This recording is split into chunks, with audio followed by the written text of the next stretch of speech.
ఏపీలో కొత్త రేషన్ కార్డులకు దరఖాస్తులు తీసుకుంటున్నారండి. దరఖాస్తులు మాత్రమే కాదట, రైస్ కార్డులకు సంబంధించి 7 రకాల సేవలను కూడా అప్లై చేసుకోవచ్చని ఒక పెద్ద అప్డేట్ అయితే ఇచ్చింది మన కూటమి ప్రభుత్వం. ఇప్పుడు మనం ఆ అప్డేట్ మీద వివరాలు తెలుసుకుందాం. విషయం ఏంటంటే హైలైట్స్. ఏపీలో కొత్త రేషన్ కార్డులకి దరఖాస్తులు తీసుకుంటున్నారు. కొత్త రేషన్ కార్డులతో పాటు మరికొన్నిటి మీద కూడా అప్లై చేసుకోవచ్చు. ఈ సేవల్ని పొందాలని అధికారులే నేరుగా సూచిస్తున్నారు. ఆ విషయాలు ఏందో ఇప్పుడు మనం పూర్తిగా తెలుసుకుందాం. ఆంధ్రప్రదేశ్ ప్రభుత్వం అయితే పెద్ద శుభవార్త చెప్పిందని చెప్పుకోవాలి. కొత్త రేషన్ కార్డుల దరఖాస్తుల నుంచి అప్లికేషన్స్ మొదలయ్యాయి. వాటి మీద క్యూఆర్ కోడ్ తో కూడిన కొత్త కార్డులు కూడా ఇస్తారట. సచివాలయంలో సేవలు పొందవచ్చని చెప్తున్నారు. వాట్సాప్ ద్వారా కూడా అందుబాటులోకి వస్తాయని చెప్తా ఉన్నారు. కొత్తగా దరఖాస్తు చేసుకోవడమే కాకుండా పేరు చేర్చడం, తొలగించడం, చిరునామా మార్పు వంటి సేవలు కూడా ఉన్నాయి. మరిన్ని వివరాల కోసం వెంటనే సచివాలయాన్ని సంప్రదించండి అని చెప్తున్నారు. రాష్ట్ర వ్యాప్తంగా అర్హులైన వారితో పాటు ఇప్పటికే బియ్యం కార్డు ఉన్న వారికి కూడా జూన్ లో క్యూఆర్ కోడ్ తో కూడిన కొత్త రేషన్ కార్డులు ఇస్తారు.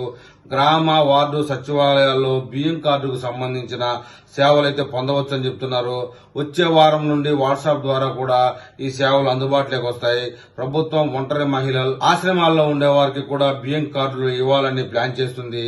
అవుట్ స్టోరింగ్స్ ఉద్యోగులకి బియ్యం కార్డు ఇచ్చే విషయంలో ప్రభుత్వం పరిశీలన దశలో ఉంది.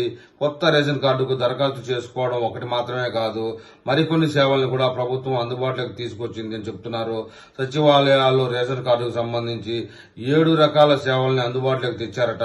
అందులో కొత్త బియ్యం కార్డు, కుటుంబ సభ్యుల పేర్లను చేర్చడం, కార్డును విభజించడం, ఉన్న సభ్యుల పేర్లను తొలగించడం, కార్డును తిరిగి ఇవ్వడం, చిరునామా మార్పులు చేసుకోవడం వంటివి కూడా ఉన్నాయి. ఆధార్ కార్డుల్లో తప్పులను సరిదిద్దడం వంటి సేవలను కూడా సచివాలయాల్లో పొందవచ్చని చెప్తున్నారు.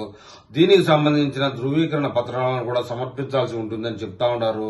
అర్హత ఉండి రైస్ కార్డు లేని పేదలందరూ దరఖాస్తు చేసుకోవాలని అధికారులే నేరుగా సూచిస్తా ఉన్నారు. కొత్త రేషన్ కార్డుకు సంబంధించి ప్రభుత్వం నెల రోజుల పాటు దరఖాస్తులను స్వీకరిస్తుంది. అనంతరం వాటిని పరిశీలించిన తర్వాత కార్డులు ఇస్తారు.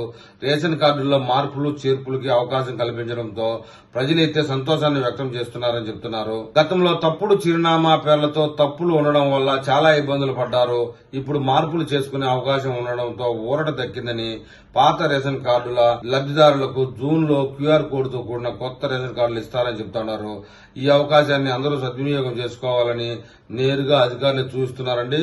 ఆంధ్రప్రదేశ్ లో ఎప్పుడెప్పుడు కొత్త రేషన్ కార్డులు ఇస్తారా అని ఎదురు చూసే వాళ్ళకి ఇది పండగనే చెప్పాలి.